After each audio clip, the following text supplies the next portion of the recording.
Welcome to Truckers Voices Podcast. Your host, Tim Taylor, and co-host, Steve Brand. Sit back, relax, and enjoy the show.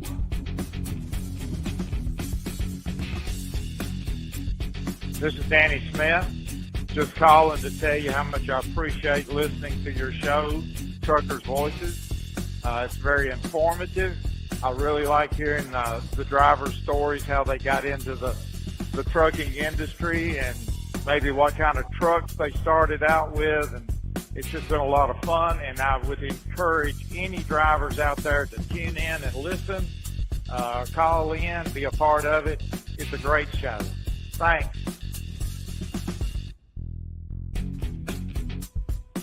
Hi, this is Scott Post, and I love Truckers' Voices because there's always something entertaining and educational for our industry.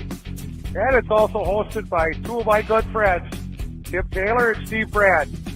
Tune in tonight. And in the meantime, be safe out there.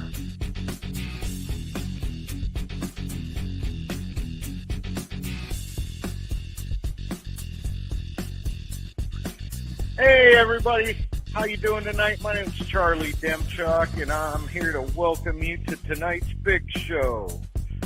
Y'all sit back, relax, enjoy the show. Tim and Steve got a good one in store for you. So have a good night. We'll see ya.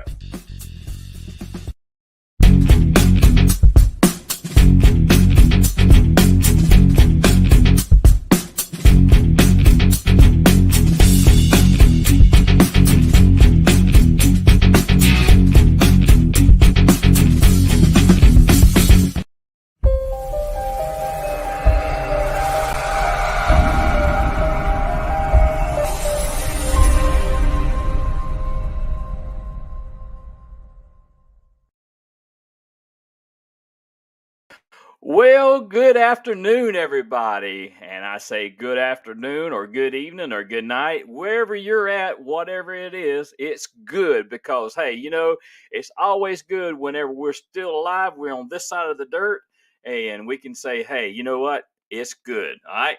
So anyway, I want to welcome everybody to Truckers Voices tonight. We got a special show for y'all tonight.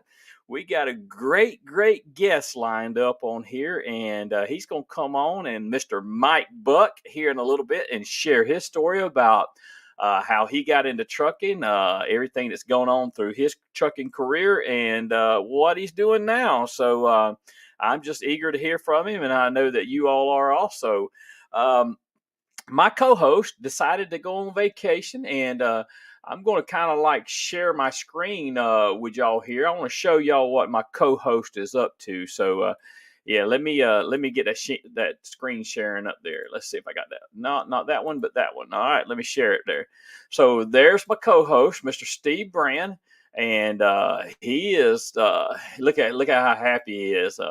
Right there, he's on a boat somewhere out there in the middle of the ocean. I asked him what's he going to catch the show tonight, and he said, "No, sir, I'm going to be floating at sea." I said, "All right, did you tell that captain out there on that ship that you were the captain also and that you could take care of that boat if he needed you?" So he said he hadn't seen the captain yet, but he said he'd let him know that he's a captain also. So some of y'all know what I'm talking about there. But anyway, Steve's not with us tonight, so I'm going to have to carry the show right by myself tonight, and I think that I might be able to handle it. So anyway, I do want to say that, the views expressed on this show are those of the host and the guest only, and they do not reflect those of others or other entities, like I like to say sometimes. So just try to get the legal stuff out of the way there to cover ourselves, because, we're all human, and sometimes we might say something that, that we're not supposed to. You know how Facebook and YouTube and some of these other social platforms are. So we try to cover ourselves in that manner there. So later on tonight, I'm going to open up the phone lines. For those of you that know Mike Buck, you can all call at 251-616-2151 at any time during the show. But while he's telling us about his story, I just kind of, ask y'all to kind of, hold off on the phone calls, but we will open up the phone lines there after a while, and I'll put the phone number back up there. I'll put it there, and I'll put it in the comments also whenever we get ready for it. So anyway, I had a good day of trucking myself today. Went up to the big ATL and got my loads, turned around, and come back home. And here I am talking to you guys and gals out there. So, hey, I had a good day of trucking. Some people always say, like Steve said, the best trip home is the trip back through that door, and that's holds a lot of weight to it there, because every time we come back through that door, it's been a good trip. I hope the day never comes that we don't come back through that door. But that's my prayer for y'all, is to come home safely each and every day and each and every night. So anyway, so I belabored this enough, and I want to get on into the conversation with Mr. Mike Buck here. So let me see if I can get his Rocky music up here so I can bring him on in here, because he's a champ in his own rights. Okay.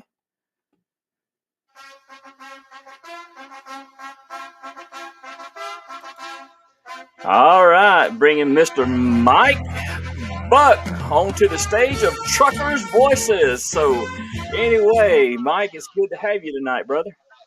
Well, thanks for having me. I'm really tickled to be here.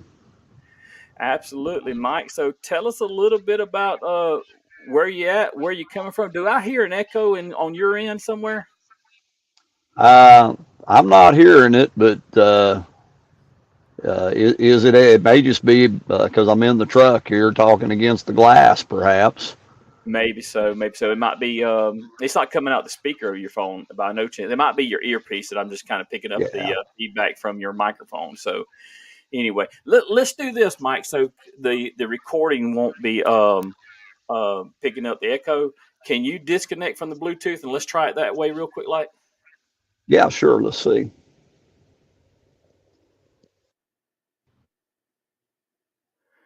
All right, let me unmute the mic on there. If you can hear me, unmute your mic on the screen.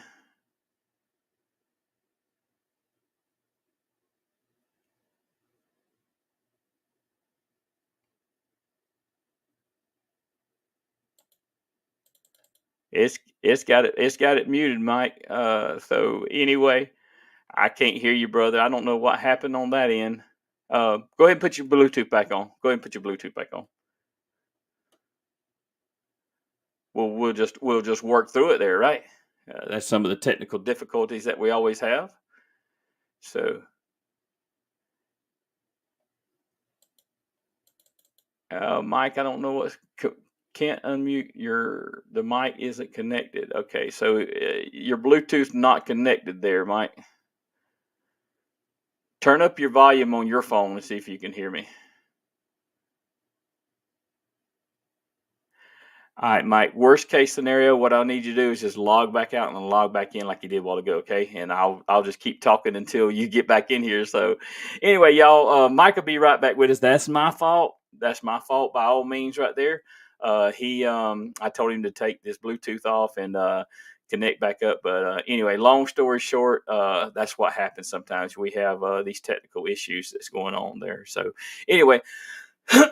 So while he's doing that, I'm gonna go ahead and put his picture up there on the screen, and I'll screen share that real quick, like not that one, but we'll share this one right here. So I'm gonna talk to Mike about this big family that he's got once he gets logged back in here. But anyway, is everybody tonight? Here he comes right here. So let's try this right here. All right, Mike, you back on there? Yes, sir. All right, I'm sorry about that. That was my fault. So I told you to disconnect it and all that because I was hearing that echo, but we can just work through all that, right? Okay, we're good. All right, all right. So I got I was just talking to everybody there, and I put your family's picture up there. And so anyway, I wanted to put that up there so you can kind of tell us who you are, where you're from, and all about your family before we get started on here. So I'm Mike Buck, and I'm from Moores, where I live currently. Grew up in Norman, Oklahoma, And the picture you're looking at is my three daughters and my three sons-in-law and all six of my grandchildren, age 13 to age 4. Now they're Wow. not they're a little younger in that picture, but they're currently 13 to 4. Right. So you got 6 grandchildren. That's awesome. So Yep. I know you got to be, definitely proud of each and every one of them there, Mike. Oh, absolutely, absolutely. Well, 5 granddaughters and 1 grandson. How long have you been married to your lovely wife there? 40 years in August, so we're coming up on our 40th anniversary. She's just about got you trained. What do you think? Well, I think she's got so much into me, she's not going to give up yet. I don't think she's got me trained yet, but she's too far along to give up now. I hear you. I've been married 37 years myself there, so I definitely get it, Mike. So, Mike, tell us a little bit about your trucking history and how you got started. And, I'm just going to sit back and listen to you while you kind of tell us your story, and then we'll get on into some of the specifics after you tell us your story there, okay? Okay. There are a lot of good reasons for somebody to get into trucking. And personally, I did it out of spite. My third grade math teacher told me that no one would pay me to look out a window all day. Here I am, getting paid to look out a window all day.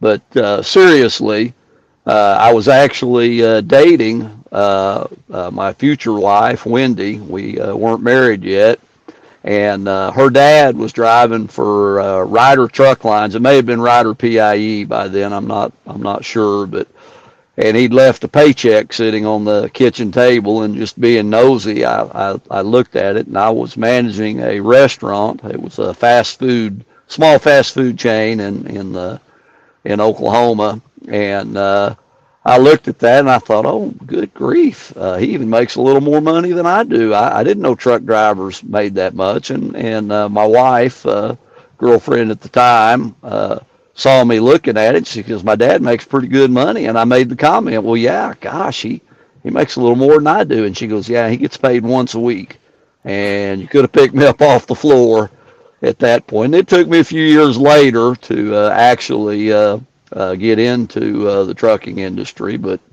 it was a great choice, and I've made a good living. I've enjoyed it, and I haven't looked back. It was much different. First went to work in 1989 and worked casual on the dock at Yellow, and then later at Consolidated Freight, and CF hired me first. And a few years later, after a change of operations, and I was laid off, I got an opportunity to go on the road with CF, and things have certainly changed. I hear a lot of people talk about that being the good old days, and I think back to no power steering, no Jake brakes, no cruise control, no heated mirrors, and air conditionings that would freeze you out of that cab as long as it was below 80 degrees and it was dark. So this is the good old days right now, not then. Right, right. So let me take this down here real quick. Um, so you know, starting out as what you've been into 37 years now, or 30, 30, almost 35. almost 35. So Yeah. some of the changes that you've seen in the industry, just tell us some of that you've seen throughout the years, and whether you like the change or whether you didn't like the changes. Well, I think by and large, I think the change has been good. Much more about safety. I talked about some of the things that the trucks then didn't have, and of course the power steering was a big one, and if even air conditioning and cruise control. If you don't think they're safety items, try driving 10 hours on a triple digit day without cruise control and without a decent air conditioning, and fatigue sets in much quicker and much more severely. And so they didn't the trucks didn't even have bobtail proportioning valves, which predated anti-lock brakes. And so, we always preach it's much more dangerous to bobtail than it is to pull the trailer. And it was even more so back then because the way the brakes were set up, they routed more air pressure to your drive axle because that's normally where your weight was. Well, when you were bobtailing, your weight was in the steer axle. And so you would have to push the brake hard enough to get enough air and braking power to your steer axle. You locked your drive axle up, and it was when you were bobtailing, if you had to stop quick, it was stab braking. It was just pumping that brake, basically working it like an anti-lock brake system works. So, and of course there were no lane departure warning system. They didn't have the adaptive cruise control. They didn't have cruise control at all. And I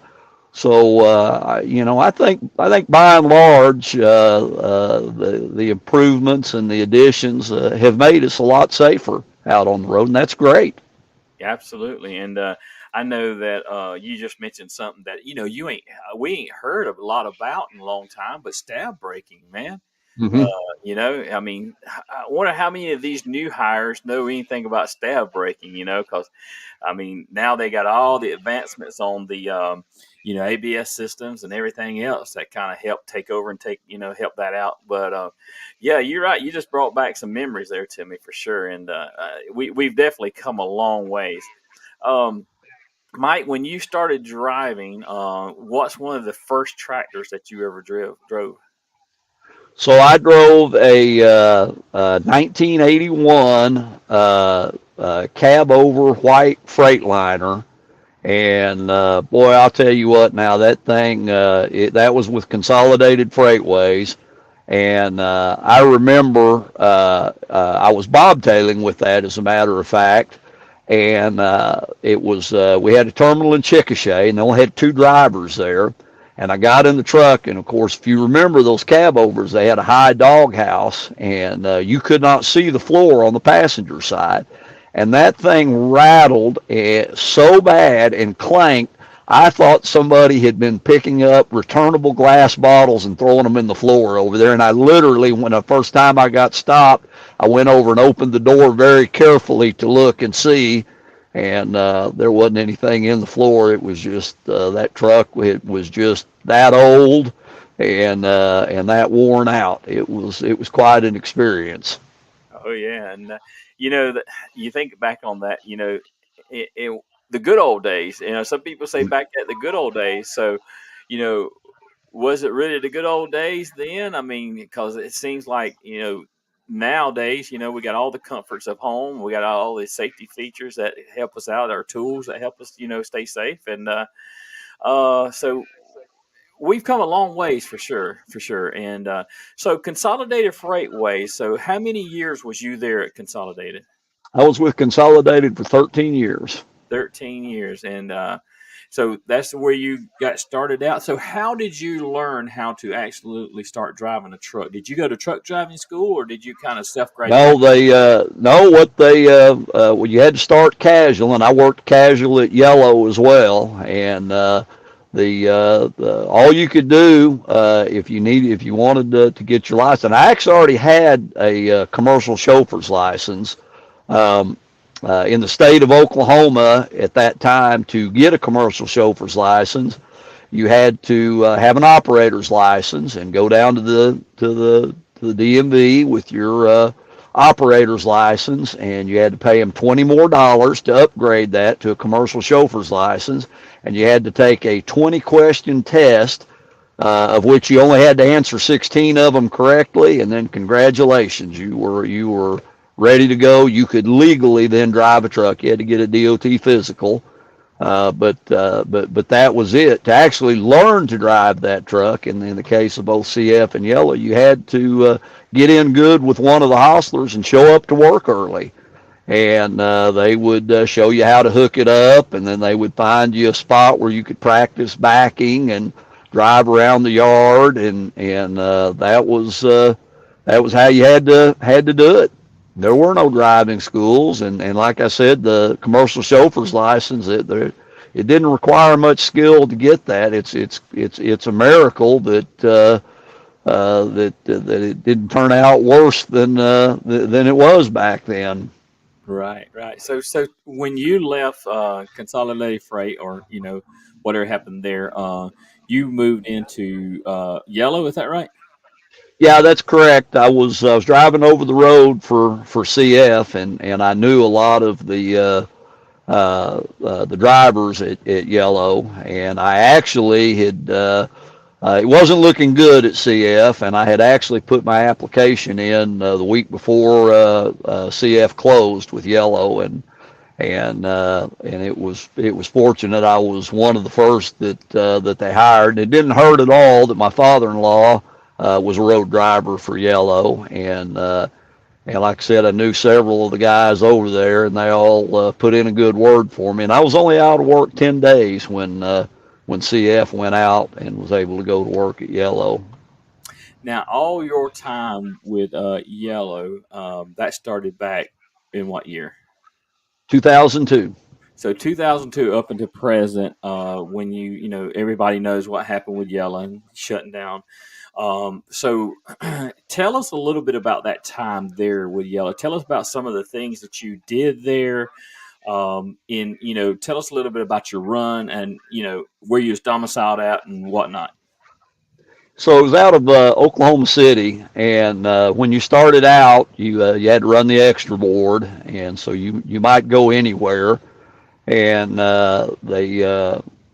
then as you got a little seniority, you could hold a bid run. And I think one of the things that really I was surprised at Yellow was how much better their equipment was than Consolidated.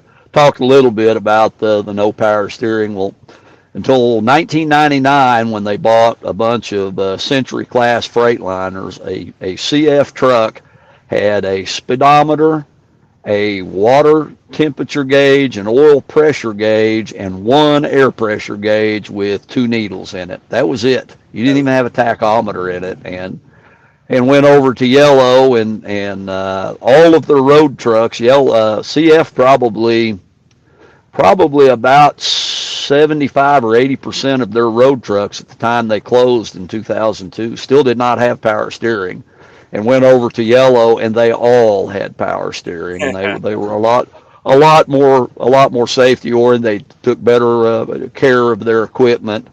I was really surprised when I went from CF to Yellow, but CF had been in decline for a while, and that might have contributed to it. Right, But right. I think another big thing is we still had a lot of trucks at CF that still had lap belts. They didn't have the shoulder belts, and then all of them at Yellow did have the modern seat belts in them. That was another thing that kind of surprised me. Right, right. So when you was at Yellow there in Oklahoma City, is that the only place that you was ever domiciled at your whole career? Yes, that's correct. And when I got enough seniority, I held several bids over the years, but I was on a Lubbock laydown run for probably about 5 or 6, maybe even 7 years. I ran that for quite a while, and that was a pretty short run. Went out at 10 o'clock at night. You could make a living on it, but you had to run all 6 days. If you missed if you only ran 4, it was a pretty light check because it was only 346 miles Yeah. if you went through Wichita Falls, and 378, I believe, if you went through Amarillo. And then the last run I was on was Denver. I ran Oklahoma City to Denver, and that was 610 miles, and most of that 2-lane roads. And that was a staggered bid because you couldn't if you ran 6 of them the first week, then you didn't have enough hours to go out on your first trip the next week, so they would stagger it. And so I would run Monday, Wednesday, and Friday one week, and that week I had Sunday and Monday off. And then I'd run Tuesday and Thursday the next week, and that week I had Saturday and Sunday off. So it was a pretty nice bid. Yeah, I think I passed you out there somewhere one time before. Yes, I think so. Yeah. And if you notice, I said I passed you. That Yeah, that was everybody. That didn't put you in an elite group, I can assure you. Well, I had a big truck with a big motor then, so I could get out and run with the best of them that time I was out there. So anyway, Mike.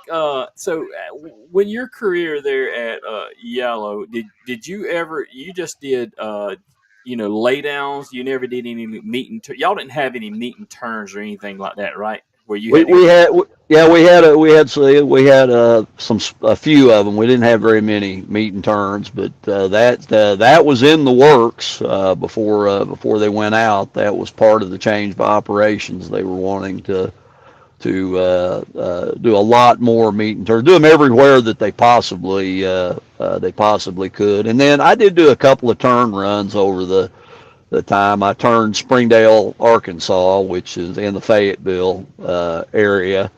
Right. And then also for a while we turned Dallas. They had a change of operations, and at the end Dallas was turning us, but I ran a Dallas turn for a little while too out of Oklahoma City. Yeah, and as you know, I'm in the LTL industry also, and I really when everything come about and we started hearing rumblings about what was going on with Yellow and all that, it just hit me in the gut because I got a lot of friends that drove for Yellow, Holland, right away, and it's just a bad thing, and but I think by what I'm hearing and what I can see of you, everybody's pretty much landing on their feet, and it's different. Of course, it's different. And so, do you want to speak to that a little bit? Yeah, it's there were a lot of guys that retired that were old enough, and there are most of the guys that wanted to find work have found work. Some of them are not so pleased. I'm very fortunate. I landed at Wal-mart, and which was a very good job, but it is very different. It is very different. In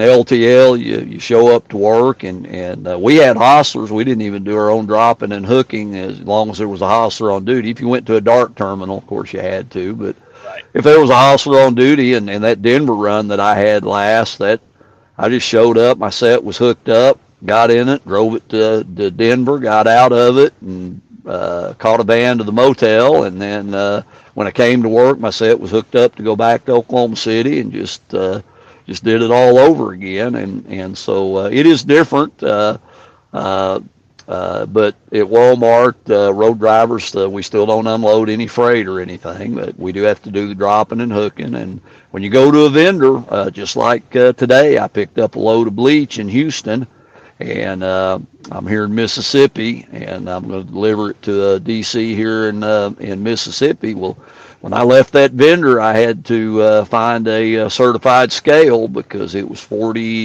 about 42,000 pounds, and then had to make sure the axles were right. And if they had a heavy load, both at Yellow and CF, you just told them to run it over the scale, and the hostlers actually ran it over the scale. And if it wasn't right, they got it right. And but now you have to do that here, so it's a little different.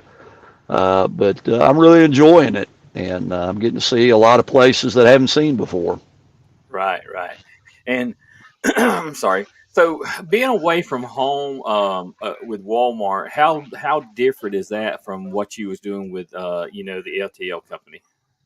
So the run that I was on, and my wife and I have talked about this, the run that I was on, you have to have 10 hours off. Well, there were many times that I didn't get in time to actually cover my bid. I was due out at 8 o'clock, and so I had to be in by 10 to be able to do that. And there were a lot of times that they would have to delay it. And so there were probably the majority of the time I had 10, maybe 10 and a half hours off from the time I got to the terminal till I had to be back to the terminal. So by the time you get in you get your stuff unloaded and you get signed in, and then you drive home and take a shower, get a bite to eat, go to bed, get up in the morning, take a shower, get a bite to eat. It's hi hun, bye hun, and that's about it. So we didn't we didn't get to spend a lot of time most of the time during the work week. It was pretty much I was just working and sleeping and eating anyway, and I really wasn't certainly wasn't getting 8 hours sleep most of the time, and that's kind of With Walmart, you're out 5 days, but you got the bed right behind you, and you shut it down. You go to bed. I'm getting a lot more sleep, and therefore I feel like I'm a lot safer as well. And so it really hasn't been that different. Now other runs that are on. If you're on a turn, you got the home time. Right. But the run the last run I was on the Denver about 5 years, I'm really it's about the same really. I got you. Other than I'm getting a little more sleep. Yeah, and you probably are you sleeping in that truck. You might be getting a lot of sleep in that truck. So, um, sleeping in the Walmart truck. So, tell us a little bit about that. Do you have to find places to sleep, or do you always find like a DC or a Walmart store somewhere? Well, so you can. I mean, there isn't always one but so sometimes you do have to go to a truck stop or find a spot. But there are Walmart stores, as you know, all over the country, and we even on our GPS system, our navigation system, and that's what I actually used tonight. I realized I wasn't going to make the DC, which I would have preferred. But we have a deal where you can just go Walmart. You just hit a button, Walmart break, and it will pop up the closest Walmart to you en route. And then if you don't want to do that one, you can do the next one, and then it actually gives you directions to Walmart stores that you're allowed to break at, and that's where I'm at right now. And so that works out real good. When I get up, then I'll go to the DC and I'll probably grab a shower there before I grab the load, and already have my work assignment. I'll be going back to Palestine. I don't know what I'll be taking back there yet, but I'll find out when I get to the DC. I got you. I got you. So, Mike, as we continue our conversation, I'm going to go ahead and open up the phone lines to everybody if they want to call in. Let me go ahead and give that number out to everybody, and I'll put it in the comments too. That number is going to be 251-616-2151. That's 251-616-2151, and I'll just type it out there in the comment. But Mike, tell us a little bit about um, what where did I want to go after that? Well, just talk to us a little bit more about Walmart and tell us a little bit what it took to get on with Walmart. So it was actually so this I think was one of the things that surprised me a lot too. The difference between when CF went down and how quickly I was able to get on at Yellow, and basically sight unseen went in and talked to the line haul manager there, and he talked to me for a minute. When I shook his hand there and I looked him in the eye, I said, John, if you'll give me a chance, I'll make you a hand. He goes, oh no, I already knew that. I've talked to too many guys. And I think not just Walmart. This is 21 years later, and a lot more in the application process and the background check, and then once they do decide they're interested in you, they give you a provisional offer, and so you have to go to onboarding, and it's a 4-day process, and they take you out for 3 road tests. They show you how to do a pre-trip inspection the way they expect it, and you're timed on that. And then you have 3 opportunities to back a trailer in you're timed on that, and it's actually pretty tough. They put a couple trailers to the right side of you if you were facing out, and then you have to get your trailer between them. And the way the cones are set there, you have to know how to back a truck. You can't just show up and fake it. And so it's and then once you do all that, at the end of it, then they give you as they call a permanent offer. They actually offer you the job then. So and they want you to pass. They'll tell you that they're not there to fail you, but they can't lower the standards either. So if you can't drive a truck, you're not going to be behind the wheel at Walmart, and that's just the way it is. Right, right. And I've heard that. I've heard that their their hiring process and their road test and all that is pretty strenuous there. So hey, I know that you are a TDC competitor and all, so that was probably nothing but another challenge to you, right? Well, it was when I did the first day of the pre-trip. That was one of the instructors there. He asked me. He says, "Do you compete?" And I said, "Yeah." He goes, "Okay, that's pretty obvious." So yeah, Yeah, it did it, especially in the pre-trip. It helped quite a bit. I got you. I got you. All right. So I've got the phone number in the comments on Facebook on Truckers Voices, and also got it on YouTube. And anyway, but I'll say it one more time. If y'all want to call in and talk to Mike, or got any questions for him, or just tell him, hey, that number is 251-616-2151. I'm actually going to put the number, I'm going to put it up on screen there. I hope that y'all can see it here in just a second. So, anyway, I'll put it right there. So, hey, I think they might be able to see that, Mike. What you think? Yep, yep, it's pretty clear. Let's just see if anybody will call in here. So while we're waiting on a call in, before I forget it tonight, I want to tell everybody that we got these Truckers Voices shirts. I've got plenty of them, and if you want to get one, they're $25. I got extra large. Two X's and I got three X's and I got medium. So y'all let me know. I've already got quite a few of them sold already, but yeah, if I don't have them, I can have them printed at any time. So anyway, and that was inspired by Steve there. They see me rolling. So anyway, that's what the back of the shirt says. So Mike, look at there. I delayed enough. We got a call come in. Let me catch this call here. All right. Hey, welcome to Truckers Voices. Who do we have on the line? Hey, Harper. Sophia. Sophia. Hey, Sophia. How are you? Good. Good. So, do you know this voice here, Mike? Yeah, yeah, that sounds like two of my granddaughters. Sounds like Harper and Sophia. So, Harper and Sophia, y'all want to say hey to your granddaddy? Hi, I love you too. All right. Well, we thank y'all for calling in. That's sweet there. So, thank y'all for calling in to Truckers Voices, and thank y'all for sharing your granddaddy with me. You're welcome. You're welcome. All right. Good night. Oh, that's cute, Mike. That's cute. So I didn't expect that call to come in. So that's awesome. So anyway, anybody else that wants to call in 251-616-2151.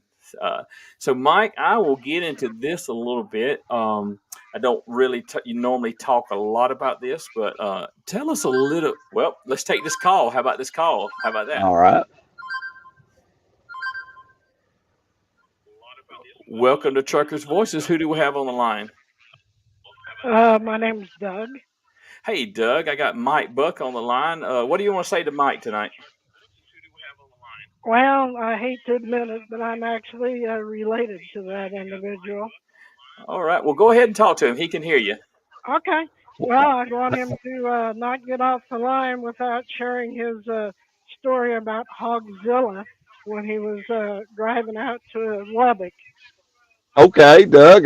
That's my brother, by the way. That is a good story. I can tell a few trucker stories, and that so that was when I was running Lubbock, and they would pay us to go through Wichita Falls because it was shorter, and but there were a lot of hogs, and so you had to be careful through there. And one night, early in the morning, it was probably, I don't know, maybe 3:30, 4 o'clock in the morning, and I was on US 82, and at that point, it was divided 4 lane. It was just a US highway, and at that time, so to give you an idea of how rural it is, between Seymour, Texas, and Crosbyton, Texas, is almost 100 miles, and there probably weren't 1,000 people that lived within 5 miles of the highway on either side. I mean, it was quite rural, and so there was no traffic out. The sun or the moon was setting in the west, and I'm driving into beautiful, beautiful night, and I see this huge hog come out from the ditch on the eastbound side and cross that side and go down into the center medium ditch. And I'm like, I know that hog is not going to cross. I know he's not. So I, tapped off the cruise control, had my foot over the brake, and he just pops up out of there. And so I got down on the brake, laid on the horn, and that just encouraged him. And he ran. Fortunately, I was actually a little bit out ahead of him, and he ran into my driver's side steer tire, rolled him all the way down the side, and I got him with the drive tires. And I was very fortunate that night. I was pulling a 53-foot trailer, and I had a tandem axle tractor. And but I felt it. It didn't, it rocked to the right, and so I went ahead and went into Dickens, Texas, because if I just wounded that hog, I sure didn't want to stop close enough for him to come get revenge. And I checked it out, and I really couldn't see a lot of damage, blood and fur and pig manure down the side, and so I drove it on into Lubbock, and I ran when I was running that Lubbock bid. There was an ABF driver out of Dallas. They turned it out of Dallas. We turned it out of Oklahoma City, or excuse me, not turned it. It was lay down. And so when the van driver picked me up, he said, "Hey," he said, "Ricky's here. If you want to." You want me to take you to the hotel or go get him? And a lot of times we'd get there about the same time. I'll go pick him up. And so as soon as he gets in the van and shuts the door, he said, "Do you take 114 out of Oklahoma?" I said, "Well, it's 82, but they're the same road." He goes, "Oh my gosh, did you see the size of that dead hog laying in the middle of the road outside of Dickens?" I said, "See him, I hit him." And he goes, "Man, that was Hogzilla." So that was an interesting night. That was one of the biggest hogs I'd ever seen out there. And I blew that horn. It didn't scare him a bit. He just lowered his head and came faster. I got you. I got you. That's a good story. I had to hang up on Doug because I was hearing the background noise from the phone there. But anyway, I'm going to go ahead and say, Rich Frazier, I see you're watching the show tonight. Rich, if you would just go ahead and call in 251-616-2151. We would like to hear from you, Rich, and tell us a little bit something that you might know about Mike here. So I'll just be waiting on your phone call there, Rich. And while I'm on that, I want to thank everybody for watching tonight. You got Robin Carroll, Jason Damron, Rich Frazier, Patricia Cook, Eric Wainwright, and Tony Wainwright. Several people there watching tonight. Here we got a call coming in. Let's see who this is. Hey, welcome to Truckers Voices, Mr. Rich Frazier. How you doing there, brother? I'm doing okay, Tim. How are you doing? Oh, man, I'm doing awesome. I got a great guest on the show tonight, hearing a lot of good stories. So I'm glad you called in. So go ahead and just talk to Mike. He can hear you. Hey, Mike, I haven't talked to you in a long time, man. How you been? Yeah. I think it's been an hour and a half, hadn't it? Maybe two. For those of you who don't know, Rich worked at Yellow as well. He was hauling. And he was able to get on with Wal-mart. I believe we started the same day, didn't we? Different locations, but I think we started on the same day. Yeah, it was the exact same day there. Yeah. On the same day in the onboarding there. So yeah, it's been awesome so far. So and it's been kind of neat to bounce that things off of Rich and he's if those of you who know Rich, he's extremely sharp, and even though we started on the same day, I have called him multiple times to ask him questions, and he is a wealth of information. Well, Rich, I don't know about that because I am the newbie here, so I'm only repeating what I've been taught and what I've been told. So well, you listen well, then you listen well. So hey, you know that story about the hog? I think I've heard that story about 3 times.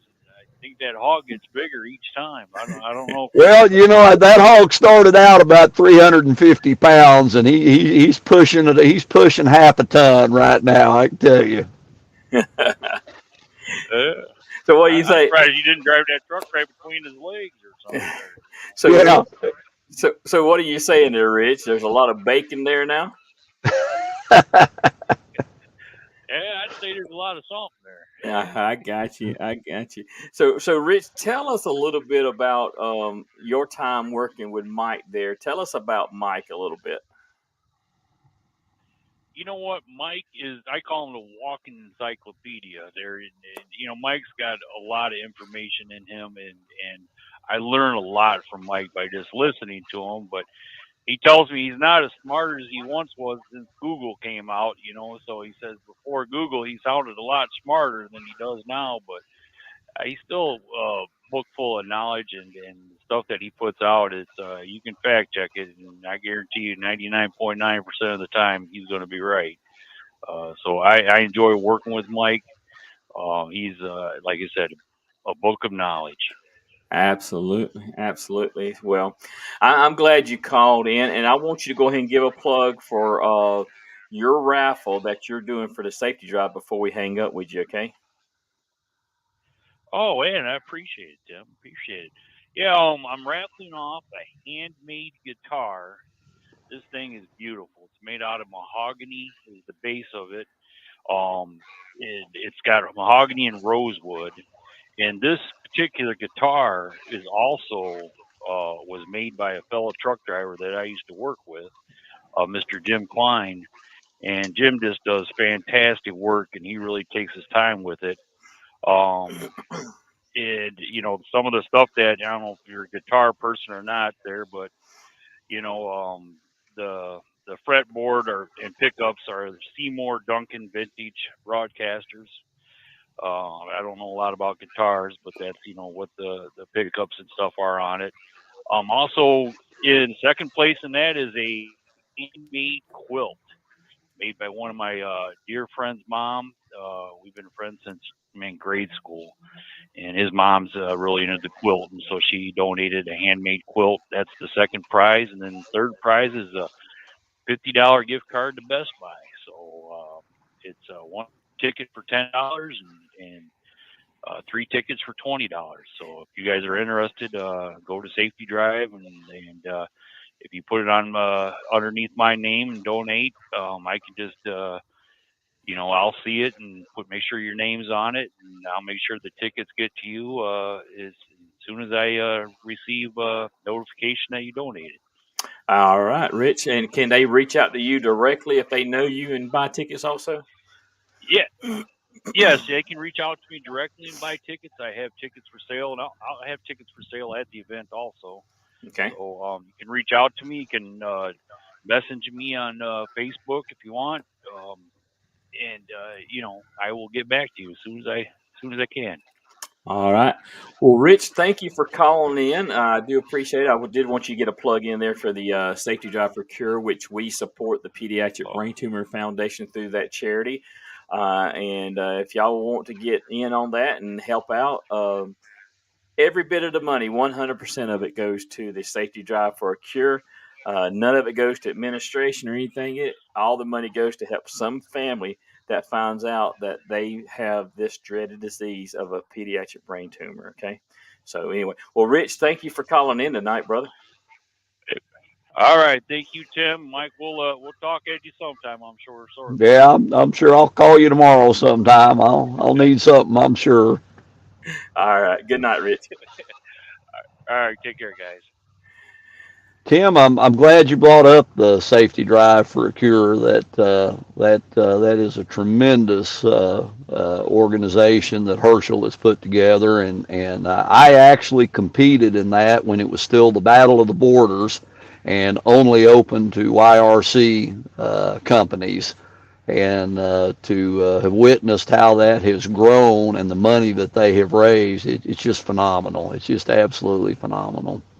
It is. And if you're out there listening to this and you are a competitor, This is a great opportunity to practice. They run it just like they would a state or national TDC, and the test is generally as hard as nationals. The course is usually 9 or 10 problems, so it gives you more of an opportunity to practice. And the pre-trip inspection is pretty tough too. And one of the best things about it is you'll be competing with former national and national grand champions. And at the safety drive for a cure, ask them a question, ask for some help. They'll help you there. Now, they're not going to help you at the state level because they're competing against you. Right. But this is a charity, and this is to raise money, and you can really step up your game by going and participating in this.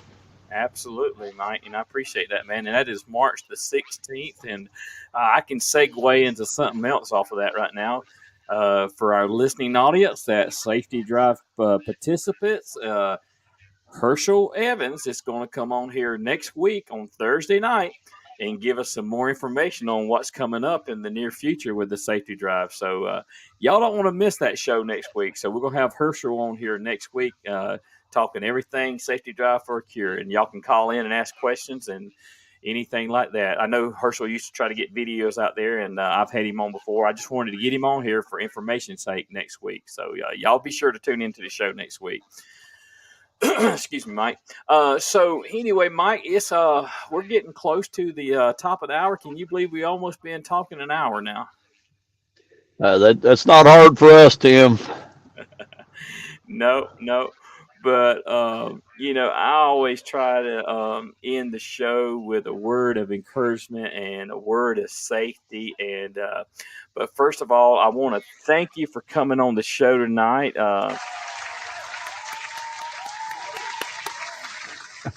Well, thanks for having me. I'm honored that you thought I was worthy. I really appreciate it. Oh yeah, and we always want to hear stories of how people got into trucking and what they're doing, and everything, even on the Facebook page, it's a positive page. We try to keep everything positive. I had a problem with the page not too long ago. Some people were trying to put some stuff on there that wasn't very appropriate, and I had to go in and block them and all that kind of good stuff. But we try to keep the page positive, and we want to hear your stories. And if y'all know somebody that's got a good story that wants to come on the show, I'll be glad to put them on the show. But anyway, Mike, it's been a pleasure tonight having you on the show, and we'll have to have you back on in the future and see how everything's going with Wal-mart. Let me ask you this last question. Sure. I didn't even really think about this, but how many more years do you plan on driving in the trucking industry? Do you see yourself in 10 to 15 years from down the road still behind the wheel? I don't know about 10 to 15. Absolute bare minimum would be 6. 8 would be better. Maybe 10. Maybe Okay. 10. I got you. So you do have your sights set on retirement then?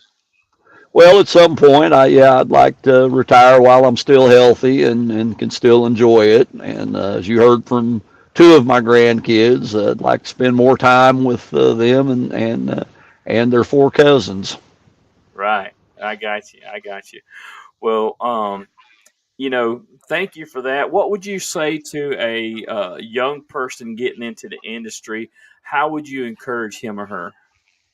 I would say, it isn't for everybody. We know that. The hours are long, and you need to get into it open-eyed, but you can make a very good living. There's a lot of companies out there that have great benefits, and I would say if you make that decision, find somebody at your company that you go to work for that you admire, that you kind of look up to, an older person that's safety centered with a good record, and learn from them. Let them mentor you. And I would also say to any of us that are in this industry and have been for a while, look out for those young people that need to be mentored. And I was very fortunate with CF. I ran sleeper with a guy that was almost 30 years my senior, and he taught me a lot about driving a truck and a lot about the industry, and it made a big difference. I think it was one of the big parts in me having a successful career in the industry. And then, of course, my father-in-law as well, J.R. Patton. And J.R., as a matter of fact, 2 years ago, won the retiree class at the Safety Drive for a Cure. Hadn't been in a truck in 8 or 9 years and got in there and went right out there and won. I remember that. So, all right. Well, thank you again. Give us a word of safety there, and then I'm going to close the show out there, Mike. Okay, when you get out on the road, if we work together, we all want to and we deserve to return home safely. And if we work together, then that's exactly what we can do. Absolutely. All right. Well, thanks again. And I want to tell everybody that we'll be right back here next week at the same time with Herschel Evans, and he's going to be giving a Safety Drive for a Cure update. So y'all don't want to miss that show. And what I can tell you is tomorrow is Friday. Everybody's going to be trying to get it done so they can get home, so they can get their weekend started. But we are responsible for keeping those and everybody around us safe, okay? So that's why I always say, y'all look out for those who aren't looking out for themselves. Y'all have a good week. Thank you for tuning in, and I'll see you on the other side after we go off the air, Mike. Okay.